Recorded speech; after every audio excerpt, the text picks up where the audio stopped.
listeners, and welcome to the latest edition of Extra Extra. It's all about whiskey. Here we are in Season 3, and for every episode to date, I've been joined by the lovely and wonderful Joshua Whiskey Cherub Hatton, a.k.a. the Whiskey Whippet. A.k.a. Whiskey Influenza, which is a new Instagram handle for me because I had 2 Instagrams, and I changed my second one to Whiskey Influenza. Well, dear listeners, please search him out there and give him the recognition that he deserves for being on the social medias. Mm-hmm. Each time we come together in Extra Extra, we bring a news article to the attention of the other, often whiskey-focused. And we read it in the first half, we riff on it in the second half, and we try to get out of here in a tight 35. And I think we've been doing quite well with that, Joshua. We have been okay. By which I mean pretty good. So I have forced your hand this episode where I said, we've got the article. It's in the bag. Mm-hmm. I'm bringing it to your attention. I haven't even told you what it is. I have no idea. I assume it's whiskey this is related, lovely. Like you promised. This is like the old days. Is this a Playboy article? Like you bought the issue, but it was just for the article? I found it in a bush next to a railway siding. And you were the first person I thought of. Oh boy! All right, yeah. Well, let's hear it now. So our digital article comes from the Spirits Business. It was published February 11. Not to give too much away, but you and I are recording February 11. Look at that. And the article is entitled "Scotch Whisky Exports Rise 19% in 2021." I know that in the early parts of New Year's, you and I enjoy chit-chatting about the year that has been. And I saw this and I thought, this is the type of thing you and I enjoy chit-chatting about. I look forward to it every year. It's always interesting. All the time. So this comes to us via Nicola Carruthers. As I say, the title is Scotch Whisky Exports Rise 19% in 2021. And we begin. Exports of Scotch whisky returned to growth last year with a double-digit increase, but failed to reach pre-pandemic levels. This is something you and I pay attention to, constantly talk about, constantly living in the time of COVID, living with the global supply chain. How is it shaking out for the big players across the industry? New figures from the Scotch Whisky Association, SWA, revealed the category's exports rose by 19% to £4.51 billion, $6.1 billion last year. In 2020, Scotch exports hit their lowest levels in a decade, and I remember we covered that story on an episode of Extra Extra. So in 2020, Scotch exports hit their lowest levels in a decade because of the pandemic and US imposed tariffs. The SWA said Scotch exports remained 8% lower on 2019 levels when the category's value reached £4.91 billion, $6.3 billion. The number of 700ml bottles exported in 2021 grew by 13%, equal to 1.38 billion bottles. Okay. I wonder if some of that increase of 700 milliliter bottles or 70 cl bottles has anything to do with them now being able to export that bottle size to the US. Yeah, I'm with you. I have that same kind of frustration of, are you just using 700 mils to cover the entire industry? Are you rolling 750 mil bottles into that 700 mil number? Are they taking 750s and making equivalent, equivalizing? I don't know what the word is, but you know what I mean, right? Right. Yeah. equivocating is what you're after. Thank you. Back to the article. SWA Chief Executive Mark Kent, who took over the role from Karen Betts last month. Oh, look at that. We spent a whole COVID quoting Karen Betts. Yeah. And now here we are. Mark Kent is our new person. So Mark Kent says the global footprint of the industry in 2021 is a clear sign that the Scotch whisky industry is on the road to recovery. Mm-hmm. The quote continues, value and volume are both up as consumers return to bars and restaurants, people return to travel and tourism, and we all return to a degree of normality after a period of enormous uncertainty for consumers and business. End quote. What has been interesting about that quote is over the last 2 weeks, we've seen Pernod Ricard put out their numbers for the first half of 2021, I assume. Yeah. And Diageo put out their numbers.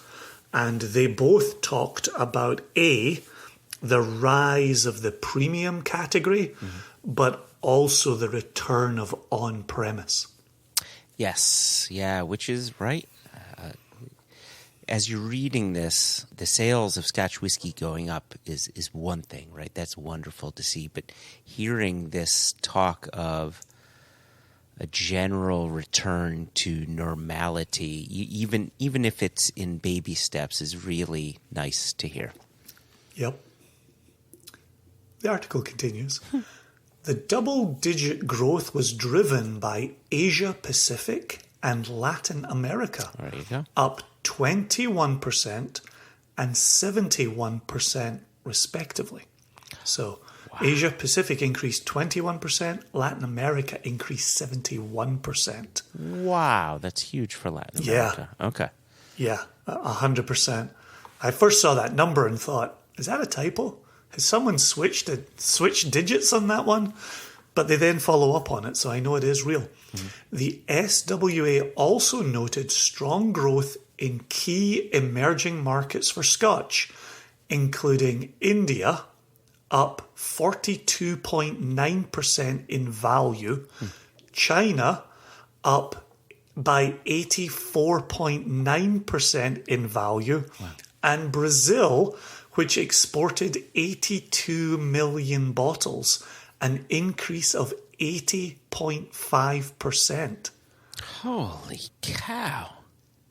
Do you remember, not to go too deep into this while we're still reading the article, but do you remember all the talk about the BRIC countries, the BRIC countries 5 years ago, 10 years ago? Yeah. Like the BRIC countries are going to be where money gets made, and it never quite took off. Aside from Russia, 3 of the BRIC countries have just been named there. What does BRIC stand for again? Brazil, Russia, India, China. Okay, okay, exactly. Yeah. So aside from Russia, boom. Now we're in the BIC. We're in the BIC countries. Oh, or the KIB. Trademark pending. Controversial. In the US, the category's largest market by value, exports grew by 8%, despite the first quarter of 2021 being affected by the 25% tariff on single malt Scotch, the SWA said. The US tariff on single malts was suspended for 5 years in June 2021, which we also covered on an episode of Extra Extra. That was very important. Exports to the EU also increased by 8% in 2021. So you're dealing with all that Brexit fallout, pandemic living, and you managed to increase 8%, the same as the United States. I've got some queries. I've got some questions, but I'm going to hold on to them. Okay, don't forget them though. No. I won't. So we move into the closing part of this article, but it has its own little quoted sub-headline no time for complacency. Oh, I like that. So there you go. I like little that. foreshadowing. Yeah. Kent, our good friend Mark Kent, added, Scotch whisky growth in global markets means more jobs and investment across Scotland and the UK supply chain. The quote continues, the industry has continued to invest in its production sites, tourist attractions and workforce to ensure that Scotch whisky remains at the heart of a dynamic international spirits market and attracts new consumers around the world. The quote continues, but this is no time for complacency.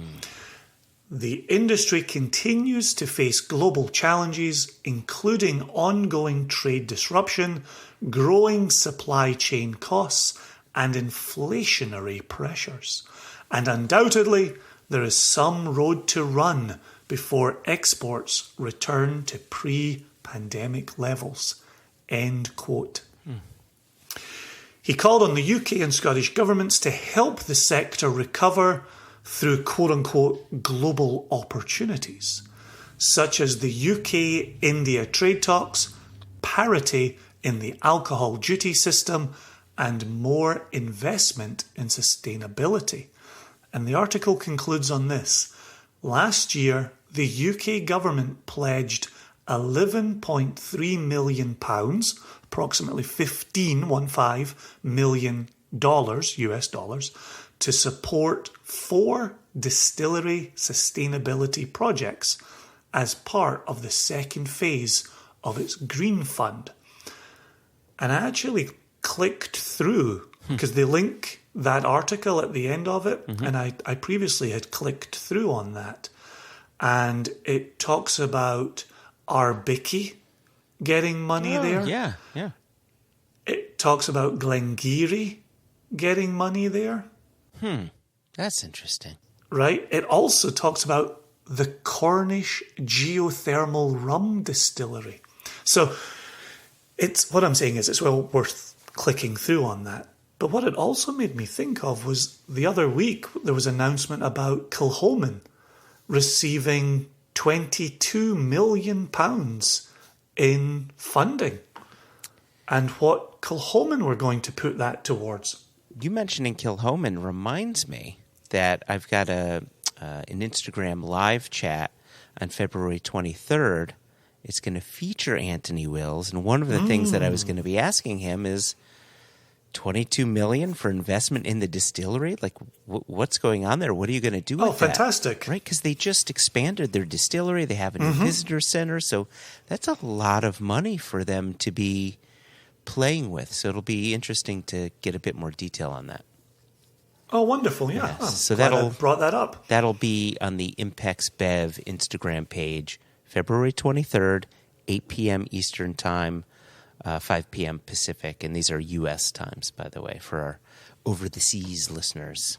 Boom. I will be there. It will be in my diary. For those eagle-eared listeners who know I mentioned 3 of the 4 sustainability projects, Bruichladdich... That was an eagle. Bruichladdich was the 4th. Okay. Oh, you know what? I like that. I like seeing a couple Isla distilleries being the recipient of some of that money. So that's cool. Right? Yeah. So there we go. So that gets us out of here for the first half. That is a reading and a few comments along the way. Let's take just the shortest of short breaks, and we'll be right back with a bit of riffing. I know you've got some questions that you were ready to run with. So pause for a moment or two, and we'll come right back.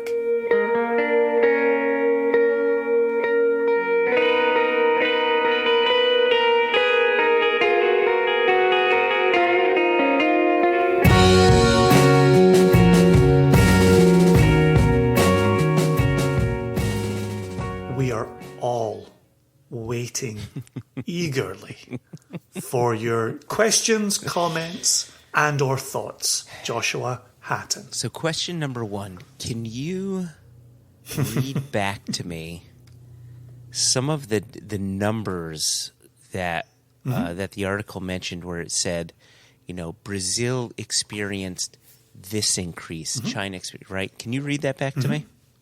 Yeah. So the SWA also noted strong growth in key emerging markets for Scotch, including India, up by 42.9% in value, China, up by 84.9% in value, and Brazil, which exported 82 million bottles, an increase of 80.5%. And how many bottles was that? 8 million? This was quoted as 82 million. Oh, 82 million bottles. Okay.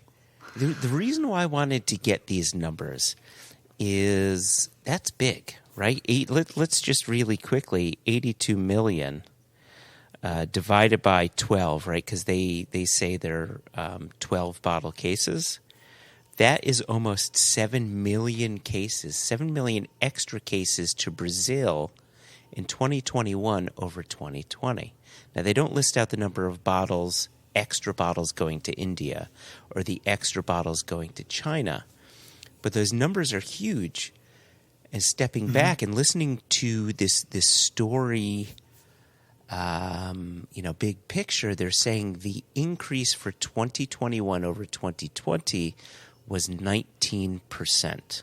For the category writ large. Yeah, exports global writ large, 19%.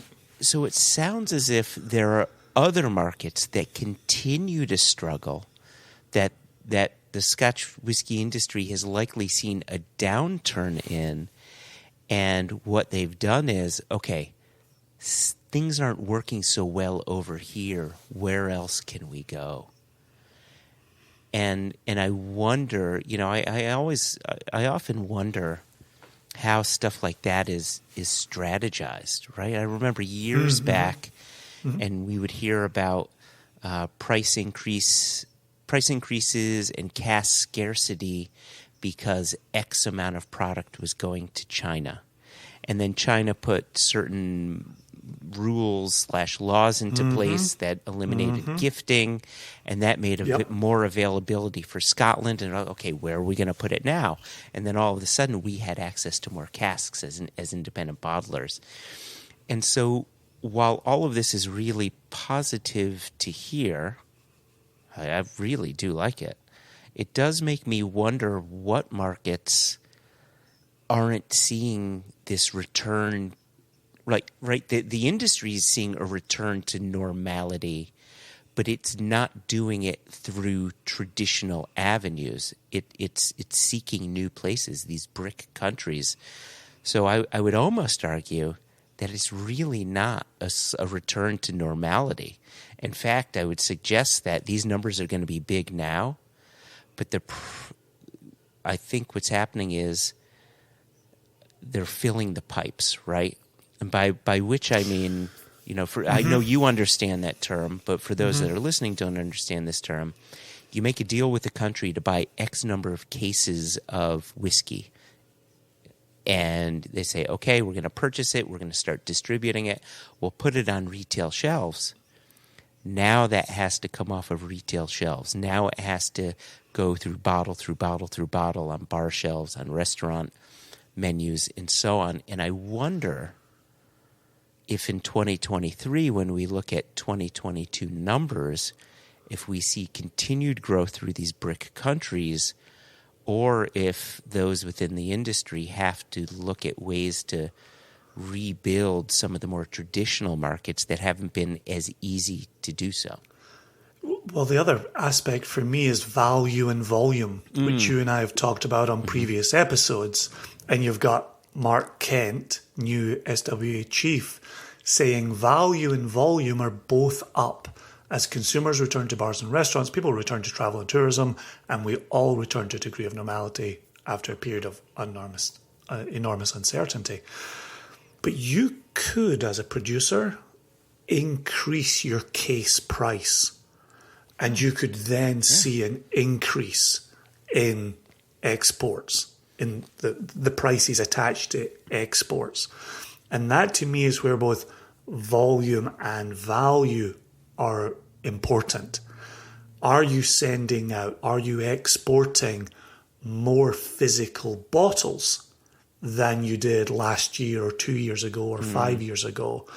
Or are you selling more expensive stuff? And that's why even during the reading of this, talking about Pernod Ricard and Diageo and others reporting an uptick in their premium brands.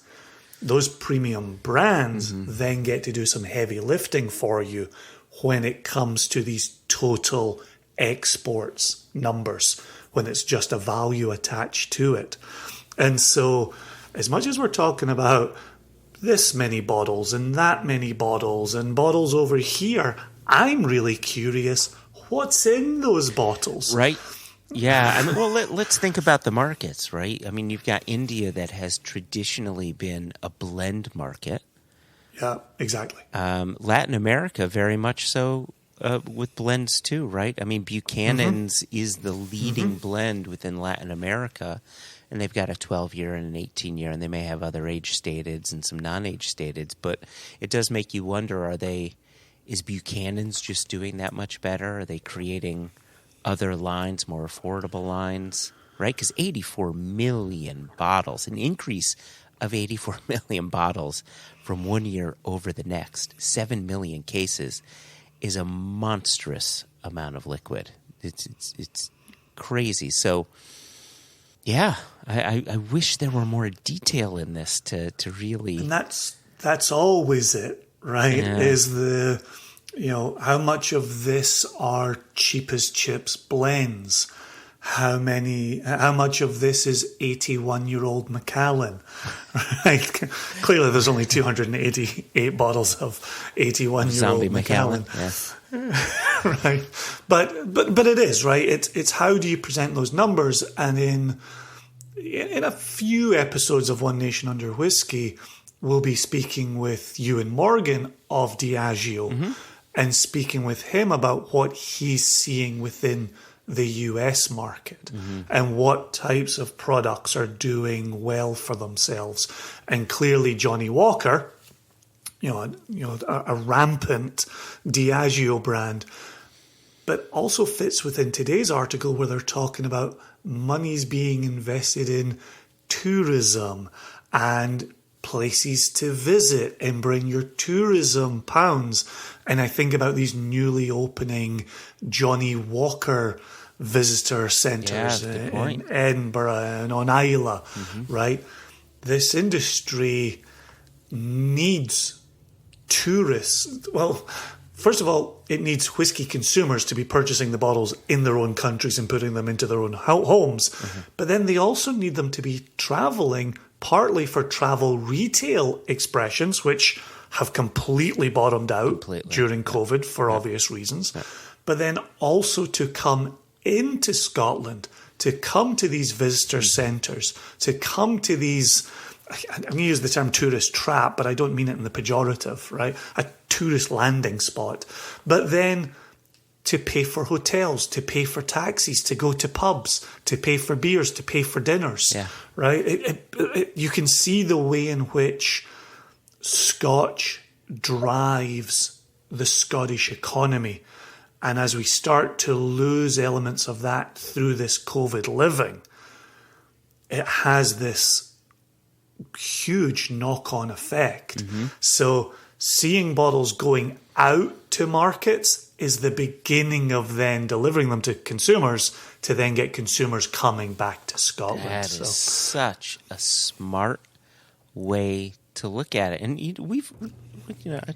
I don't want to, make your head too big here, but we talk about this sometime with our own bottlings, where every bottle is potentially turns someone into a brand ambassador and potentially turns someone into someone who wants to get more involved, right? I'll be pretty honest with you. Until I got into Scotch whiskey myself, I didn't have a strong desire to visit Scotland. Of course, I always wanted to visit the various countries within the UK. But once I fell in love with Scotch whiskey, then I there was a calling. And what a great thing to have 84 million more bottles in Latin America as a potential calling to a tourist. And if these bottles are filling pipes, that's okay. That's year over year of potentially turning the casual drinker into a more obsessive drinker, into someone who wants to take his or her family to Scotland for a trip. That's cool.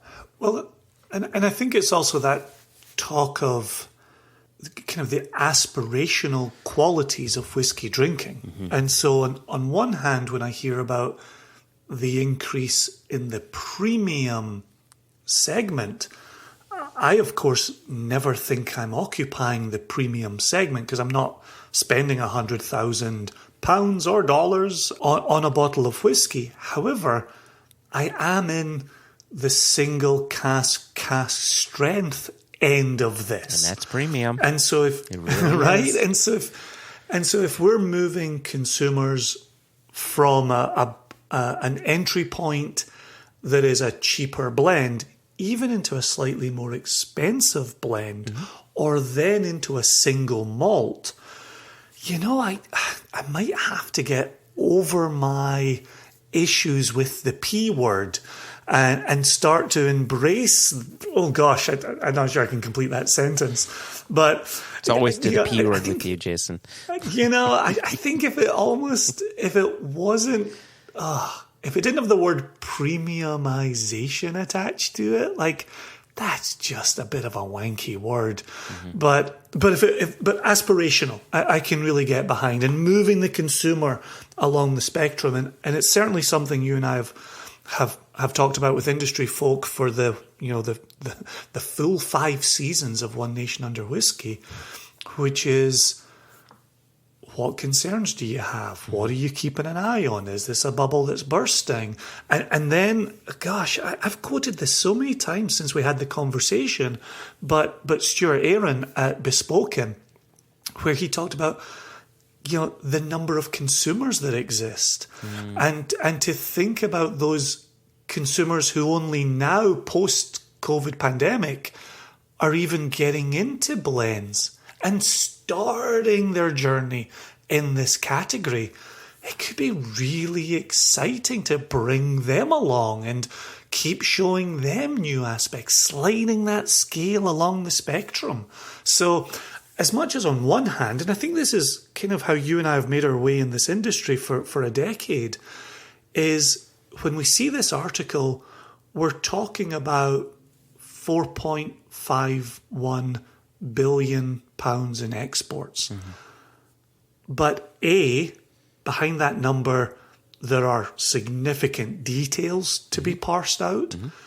But also behind that number, there are people to be found and engaged. Yeah. And I'd hate for us to lose sight of that.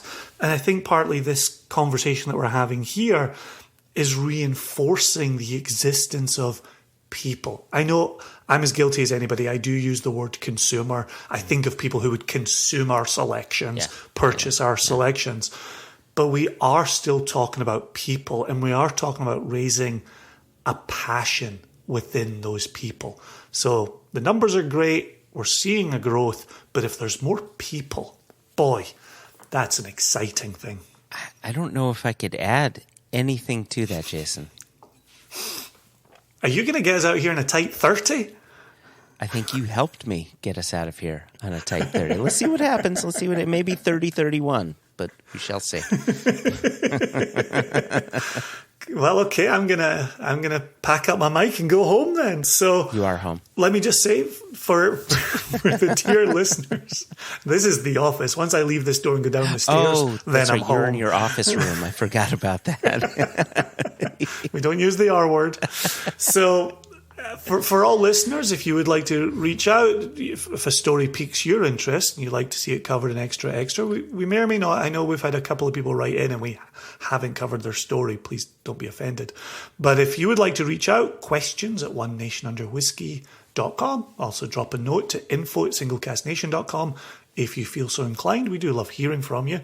I do love the fact that people tune into extra and they get just a little bite of the news from us, and we do try to offer up factual takes. We're not here for the misinformation dollars, even though that's a hell of a market. Mm-hmm. Yeah. You keep talking and we may go over that 31 minute slot. So shall we bid you adieu, Joshua, Jason? If I can't make a lie review, then what have I really achieved this day? Son of a bitch. Adieu times 2. Adieu times 2. That's 2 Jews. Peace out.